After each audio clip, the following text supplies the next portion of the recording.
And today's Agony column is all about the doll.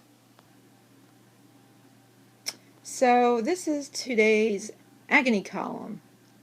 And while in the future the Agony column will be about all kinds of different agonies that we face from time to time, like partnership woes and financial catastrophes because your arbitrage went horribly wrong, today's Agony column is about this very unfortunate victim.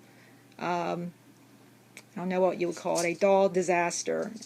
What we have here is a Simon and Howbig doll.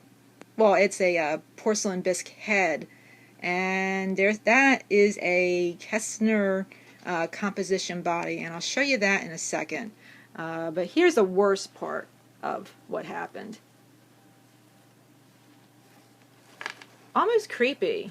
Well, I guess it is creepy. I mean, unfortunately, what happened, and I didn't do it, I swear I did not, is somebody inadvertently squashed her.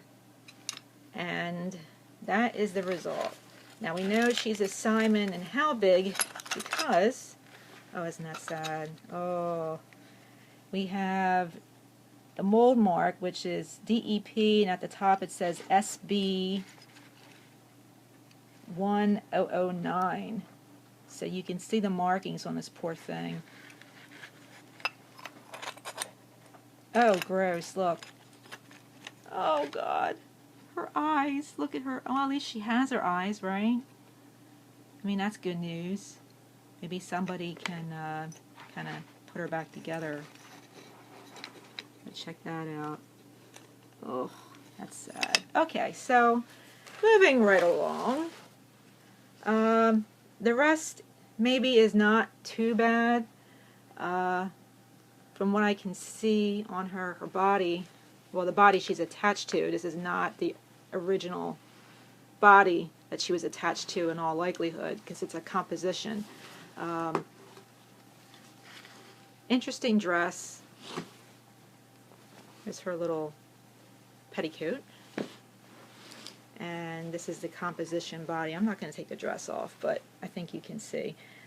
And you know what's interesting about this is somebody wrote the name of the child that owned this and how old the child was. Aged, well, I'll have to do some more research, but it's got the name of the person, age is down there somewhere. But as you can see, you know, she's got the movable body parts, but the body is pretty crude. And clothes are very pretty. Sorry, guys. I mean, I'm a fabric designer slash antique fabric sample seller, and I'll talk to you guys about that someday, but not today. It's kind of boring. Well, if you're not me. And interesting design, interesting dress. The lace does not look original to the fabric.